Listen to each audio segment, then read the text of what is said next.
être ce niveau-là et que votre entreprise travaille plutôt à ce niveau-là, ça pose un problème de décalage.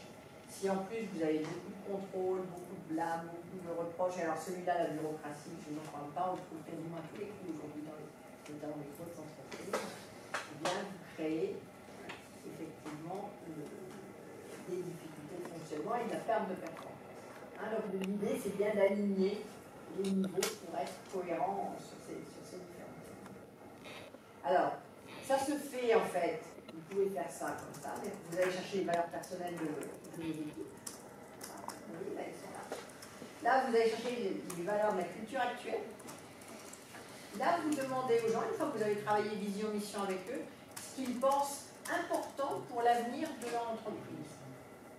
Et puis après, vous passez quelques années à essayer d'articuler bien tout ça et de mettre en lien ce que les gens veulent, ce qu'ils vivent et ce qui est important pour la boîte. Alors l'idée, c'est pas de montrer le dispositif, mais à chaque fois que je parle valeur, on dit bah oui, mais comment on peut mesurer les valeurs? Ben voilà, ça existe, on peut le faire. Il y a d'autres outils que celui-là. Celui-là, simplement, le mérite, c'est que je le connais. Il y a plein de choses qu'on peut en tirer, et surtout, on va aligner après une leadership. Toujours est-il qu'on a démontré que les entreprises qui ont fait ça, qui réussissent à permettre aux collaborateurs de vivre leurs propres valeurs à l'intérieur de l'entreprise, ont une meilleure performance globale. Il y a une enquête qui n'est pas aux idées au Québec, pour le coup. En gros, il y avait, pas loin de mémoire, c'est 29% des salariés interrogés, donc c'était un sondage, qui disaient avoir dû, dans l'année qui vient de s'écouler, mettre de côté leurs valeurs pour faire leur boulot. C'est-à-dire qu'ils avaient fait des choses qui allaient à l'encontre de leur système de valeurs. C'est beaucoup. Ils ne sont pas à l'aise, hein, ces gens.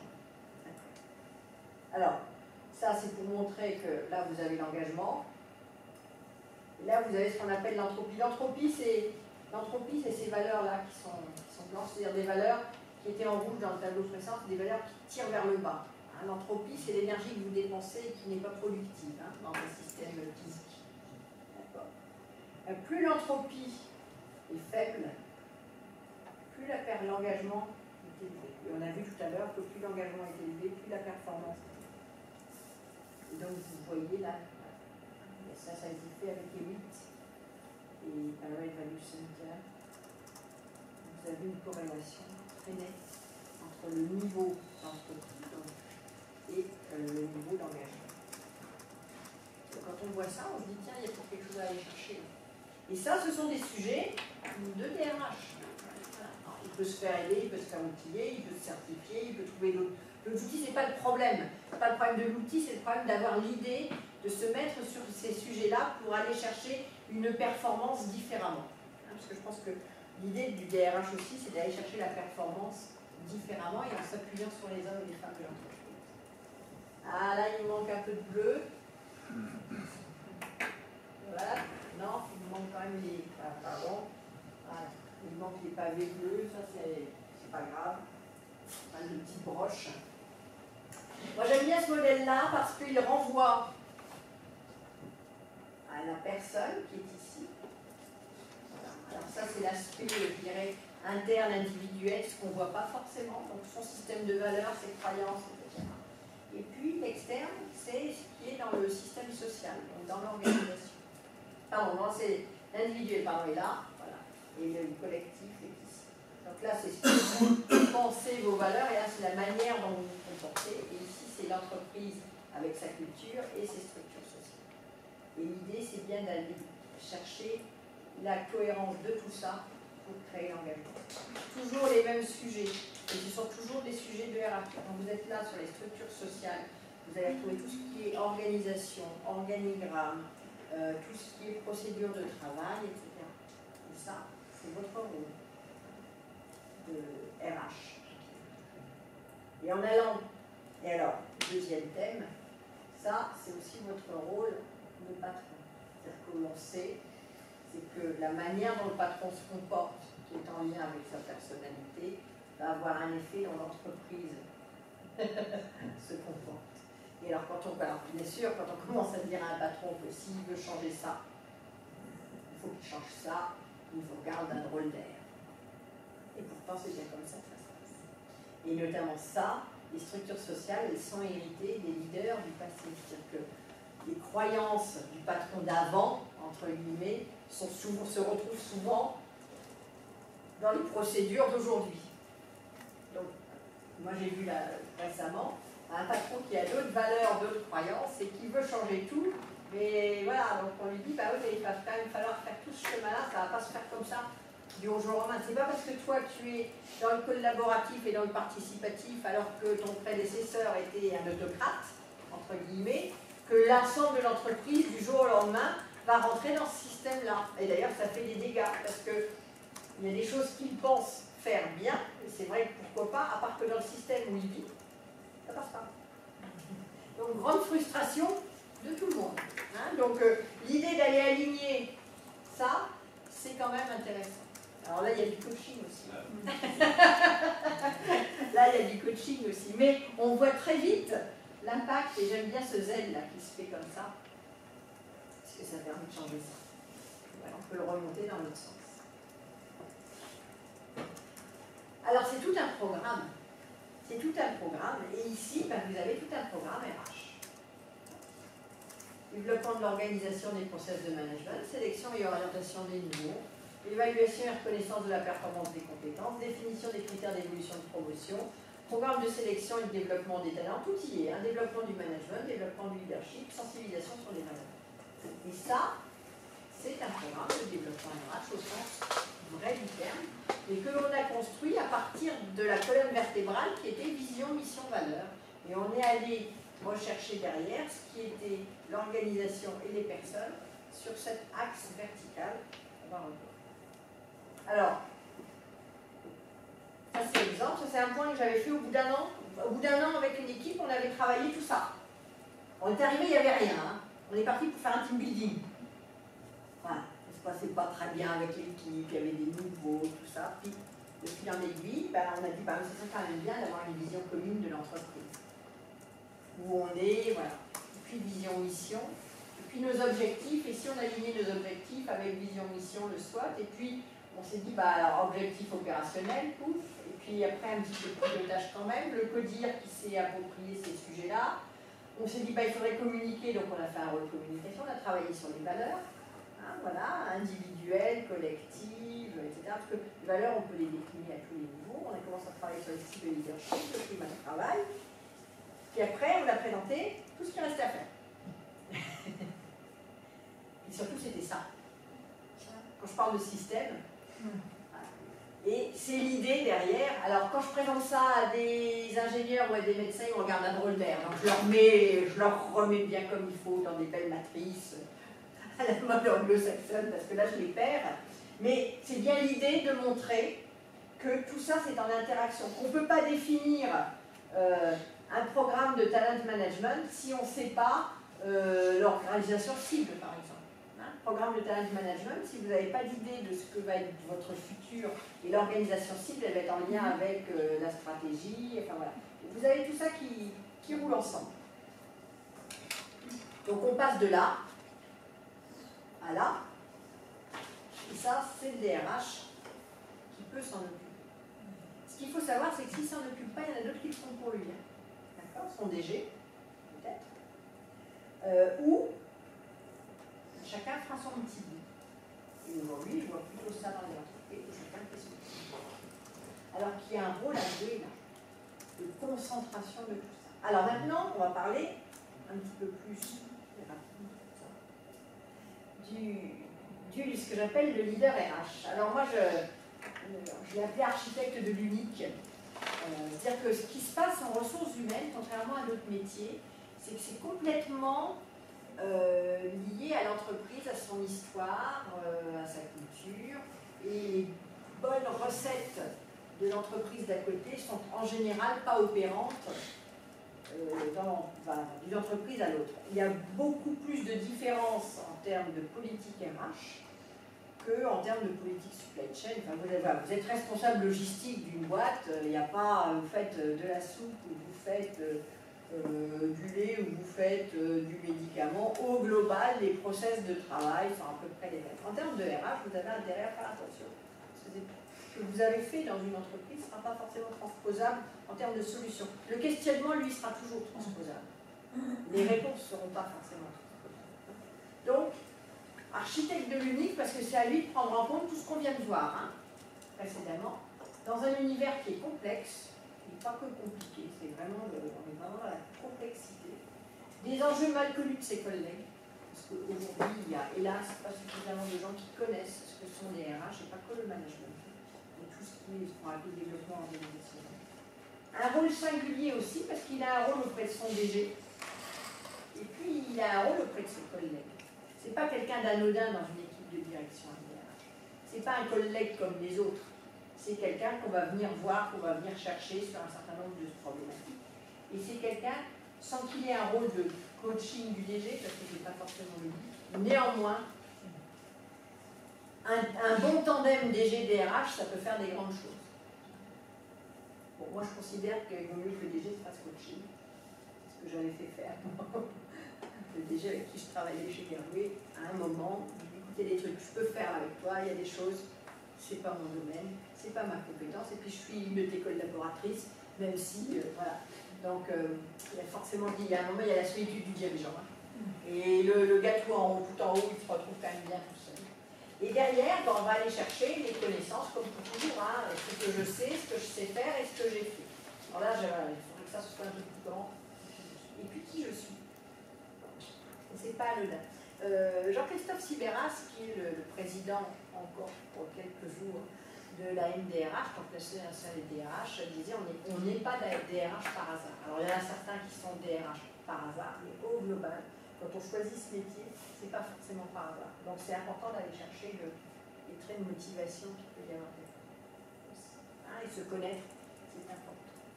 Voilà. Alors, on va passer là sur les prises de décision parce que je vais faire le lien avec le modèle de leadership. Ça, je vous invite à aller regarder tout ce qui est un petit peu neurosciences aussi parce que ça peut éclairer ce qu'on appelle l'espace de travail neuronal sous effort qui est avant, quand on agit ou quand on va décider, en fait, alors ça se fait sans qu'on s'en rende compte, heureusement, sinon on serait épuisé. On commence par percevoir, par capter.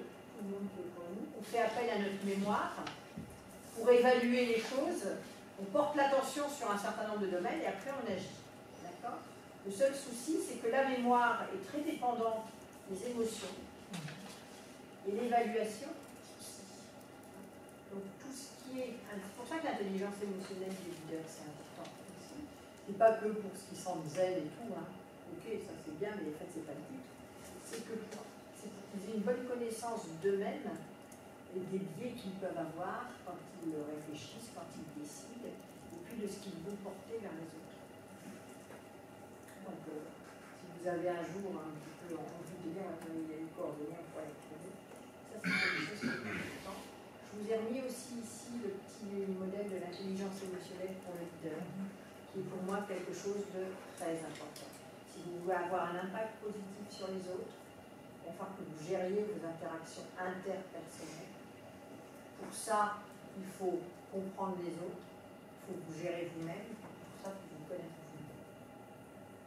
Alors, pareil, on va dire l'intelligence émotionnelle, c'est plus ne pas avoir d'émotions, c'est pas cacher ses émotions, ce n'est pas ne pas les exprimer, mais c'est en avoir conscience, savoir les nommer, savoir pourquoi. Alors, on va faire, c'est parti pour 3 heures. Et c'est un vrai sujet, savoir les reconnaître et comprendre celles des autres, se gérer soi-même, pour pouvoir être un leader inspirant, avoir de l'influence, se développer, etc. On sait que ça, cette intelligence émotionnelle-là, est un des éléments de succès d'un leader. Et bien sûr d'un leader RH. Certes du patron, mais du leader RH aussi. Donc j'inviterais bien pas mal de DRH à travailler ces sujets-là. Et à sortir de leur technique et de leur code du travail de temps en temps. Alors, on parlait leadership tout à l'heure et valeurs. Alors là, c'est pareil, on parlait d'entropie tout à l'heure, vous vous rappelez, d'entropie et l'engagement. Petite démonstration, ça c'est un assessment 360 fait sur les valeurs qui sont perçus par les gens qui ont évalué ce leader-là. Alors lui, il a dû se mettre pas mal de valeurs ici, hein, comme d'habitude. Et les gens qui bossent avec lui trouvent qu'il est plutôt là. D'accord. Bon. Ce qui n'est pas, enfin voilà, il n'y a pas de logique. Enfin, le blanc, le problème, c'est que les valeurs blanches sont des valeurs qui sont plus négatives, hein, qui tirent vers le bas. Mais sinon, il faut être équilibré hein, sur toutes les valeurs. Il ne suffit pas d'être tout en haut, il faut aussi être profitable hein, quand on est une entreprise. Hein. Et pour avoir vécu dans des entreprises qui ne l'ont pas été pendant un moment, je vous promets que si on veut sauver le monde, on a intérêt à ramener son chiffre d'affaires et sa marge tous les mois, sinon on n'avance pas beaucoup. Toujours est-il que là, vous voyez l'entropie personnelle du leader, l'entropie culturelle. Et derrière, vous appelez la courbe de l'engagement. Donc vous faites un lien assez direct. Et voilà. Et là, vous avez la démonstration inverse. Donc ça, c'est des cas réels. Et puis il y a une étude qui a été faite sur plusieurs centaines de leaders pour montrer justement, alors voilà, c'est le niveau au minimum cohésion interne en fait. Hein, si on veut vraiment faire du leadership à un bon niveau, c'est aller chercher la cohésion interne de son temps. Et sa propre cohésion interne aussi, donc l'idée de bien se connaître. Et c'est le leader, RH, un leader aussi. Et je vois aussi beaucoup de DRH aujourd'hui qui s'occupent beaucoup des voisins, mais pas d'eux, considérant qu'ils n'en ont pas forcément besoin. Donc ils vont faire coacher, ils savent, c'est là qu'on sait que... Voilà. Donc ils vont faire coacher leurs collègues, machin, puis eux, ils disent j'ai pas le temps. J'ai pas le temps, j'ai pas le temps, j'ai pas le temps. Voilà. Et ils se concentrent, et aujourd'hui il y a beaucoup encore de DRH qui passent leur temps dans le quotidien, et dans le droit, dans le juridique, et qui n'ont pas le temps de se projeter sur ces sujets qui sont des sujets de fond de ressources humaines et qui les amèneraient à prendre une vraie place dans à la table du COMEX, voire du conseil d'administration. Donc voilà ce que je voulais vous dire sur ce sujet. Maintenant, on peut en parler. Merci.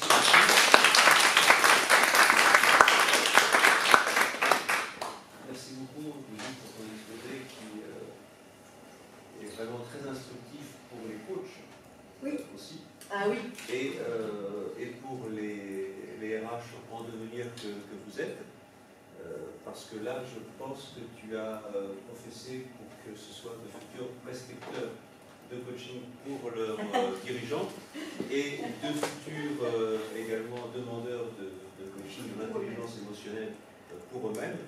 Et c'est vrai que ça change toute la donne ensuite dans leur propre carrière, dans votre carrière, par rapport à votre place dans le COMEX, puisque c'est quand même beaucoup plus intéressant de travailler en synergie avec le COMEX que d'être simplement dans, on va dire, la conduite, l'application des décisions sans les avoir partagées.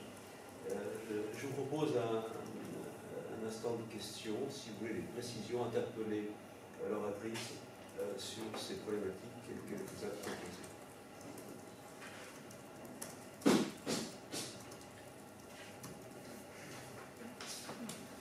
Alors, j'ouvre la voie des questions. Merci. Moi, je m'interrogeais, vous évoquiez l'importance finalement de très bien se connaître pour pouvoir avoir un impact positif sur les autres. Parmi les différents outils, on peut citer, je pense, le test MBTI, il y a l'énéagramme, il y a le Strong Test, il me semble, le 360. Il y en a une panoplie. Et finalement, qu'est-ce que vous pourriez nous conseiller parmi tous ces tests, et qu'est-ce qui a prouvé un peu son...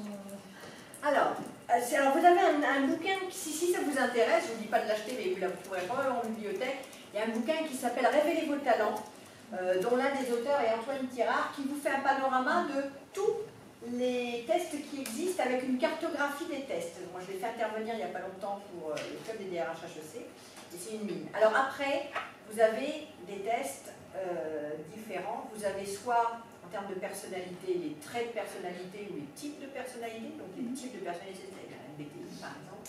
Les traits de personnalité, ça va être le performance ou le DeFi. Hein. Il y en a un où on va vous dire vous êtes extraverti ou pas, et l'autre vont vous dire vous êtes plutôt à 60% extraverti. Voilà. La différence, elle va être là. Après, je pense que toi, tu sais probablement plus sur les tests. Moi, personnellement, j'utilise Hogan. Alors, Hogan, c'est le petit logo qui doit être par là. Ouais, en bas. Hogan qui est peu hésité en France. Comment j'ai connu Hogan? Parce que en fait, j'accompagne un patron qui est dans une très très grosse boîte et son patron européen lui a fait passer et j'ai trouvé que c'était bigrement intéressant, le connaissant bien. J'ai trouvé que c'était super intéressant. Et du coup, je me suis certifiée sur ce test-là. Pourquoi je l'aime bien celui-là? Alors, il est un peu compliqué à passer. Et sinon, je ferais passer à performance aujourd'hui, par exemple. Quand je fais du recrutement assez classique, je fais plutôt passer à performance qu'à MBTI. Alors, parce que je retrouve les liens avec le Hogan, parce qu'il est construit sur le modèle des Big Five, qui font les cinq principales caractéristiques en termes de personnalité. Hogan, j'aime bien pour les dirigeants, parce qu'il vous permet de voir les traits de personnalité qui peuvent être qui peuvent être dangereux, entre guillemets. Bien souvent, c'est des forces que vous avez poussées un peu loin et qui deviennent difficiles quand vous êtes en état de stress. Et ça permet de bien réguler ça. Parce qu'il ne faut pas se tromper non plus. Hein. Quand on est dirigeant, on n'a pas, comment dire,